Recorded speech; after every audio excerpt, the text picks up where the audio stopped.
வாக்கு எண்ணிக்கை நடைபெற்று வருது. இதுல தொடர்ந்து நாம் தமிழர் வந்து பின்னடைவு ஏற்பட்டிருக்குது. எது பாக்குறீங்க? பின்னடைவு இல்லைங்க. இப்போ 4 சுற்றுகளுடைய முடிவில் வந்து மொத்த வாக்குகள் எண்ணிக்கை 6014 வாக்குகள் நாம் தமிழருக்கு போட்டிருக்காங்க. பணத்துக்காக விலை போகாமல் சிந்திச்சு இந்த மண்ணில் ஒரு மாற்றம் வர வேண்டும், அது நாம் தமிழரால் மட்டும்தான் முடியும்னு 6014 வாக்குகள் போட்டிருக்காங்க. 5வது சுற்றில் 1654 வாக்குகள் இப்போ 6வது சுற்று எண்ணிக்கொண்டிருக்காங்க. இது பின்னடைவே கிடையாதுங்க. மக்களிடத்தில் வெற்றி தான் நாம் தமிழர் கிடைச்சிக்கு நான் உறுதியாக சொல்வேன். ஏன்னா போன முறை வாங்கிய வாக்குகளை விட பின்னால் குறைஞ்சி போனால் கூட நீங்கள் பின்னடைவுன்னு சொல்லலாம்.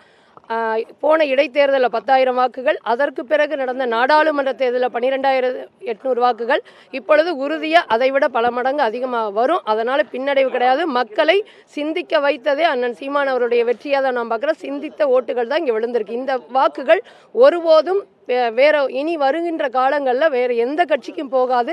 26இல் இது வந்து திமுகவுக்கு பெரும் அச்சத்தை ஏற்படுத்துங்கிறத நான் இப்போ உறுதியாக சொல்கிறேங்க. டெபாசிட் வாங்குவீங்க நம்புறீங்களா?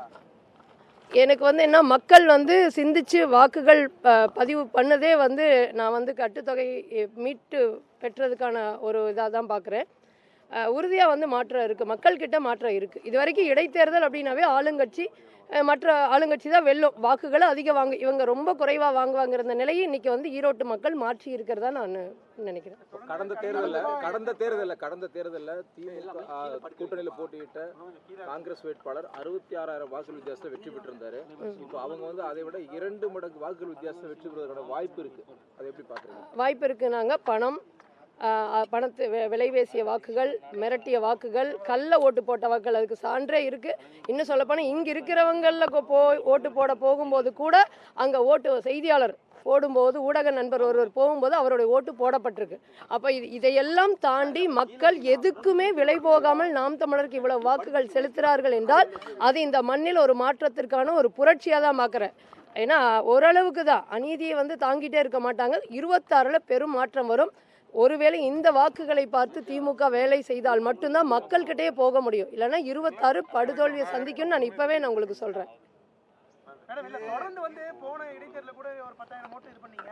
இப்ப தொடர்ந்து சுற்றுகள் அதிகரிச்சுட்டே வருது. மீண்டும் வாக்குகள் அதிகரிக்குமா பாக்குறீங்களா? இல்ல ஏன்னா நீங்க வந்து திமுகவை வந்து ஒழிப்பதே லட்சியம் தான் சீமான் வந்து பேசியிருக்கிறாரு. உறுதியாங்க. தொடர்ந்து வந்து ஓட்டு சதவீதம் வந்து குறைஞ்சிட்டே இருக்குது. நீங்க பாருங்க, இன்னும் மற்ற சுற்றுகளையும் பாருங்க. உறுதியா 26 இப்பவே அச்சம் வந்துருச்சு.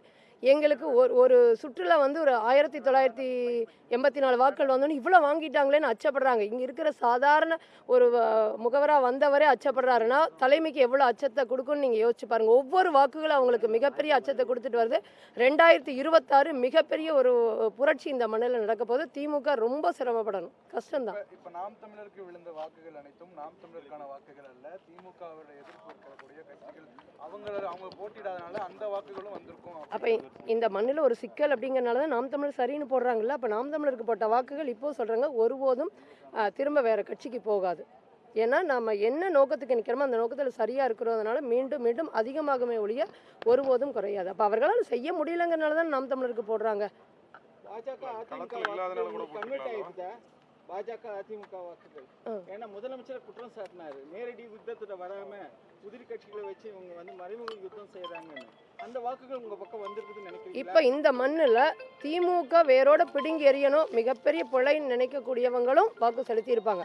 அப்ப அது தேடும் பொழுது அது நாம் தமிழர் சரிங்கிறதுனாலதான் நாம் தமிழர் போடுறாங்க. இல்லைன்னா உங்களுக்கு நோட்டா இருக்கு, மற்ற சுயேட்சை வேட்பாளர் இருக்கிறாங்க, அதையும் தாண்டி நாம் தமிழருக்கு போடும்போது நாம் தமிழர் சரிங்கிறது அவங்க மனதில் ஏற்றுக்கொள்ளப்பட்டதுனால விழுந்த வாக்குகளாக தான் நான் பார்க்குறேன்.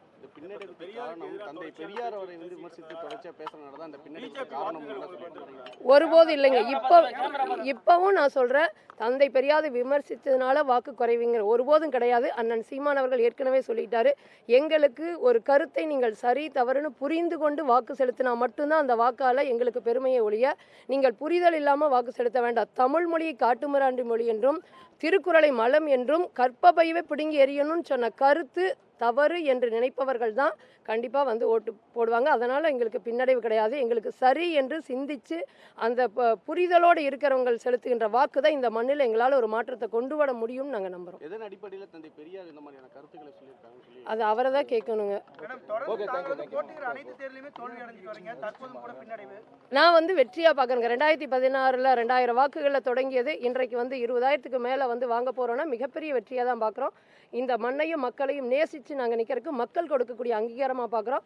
தத்துவம், சித்தாந்தம், தமிழ் தேசியம் இந்த மண்ணில் வெல்லுங்கிறதுக்கான ஒரு அடையாளமாக நான் இந்த களத்தை பார்க்குறேன். தமிழ் தேசியமான முன்னிறுத்துறீங்க. ஆனா தமிழ் தேசியத்துக்கு அவ்வளவு ஒன்றும் ஆதரவு பெருசா இல்லை. நீங்கள் எதை வச்சு சொல்கிறீங்க? இல்லை, அதிகம். ஒரே எதை வச்சு சொல்கிறீங்க? பணம் கொடுத்து வாக்கு கேட்டாங்க, கூட்டணி வச்சுட்டு கேட்குறாங்க, அது மட்டும் இல்லாமல் மிரட்டுறாங்க, வாக்குச்சாவடி முகவர்களை கள்ள ஓட்டு போடுறாங்க.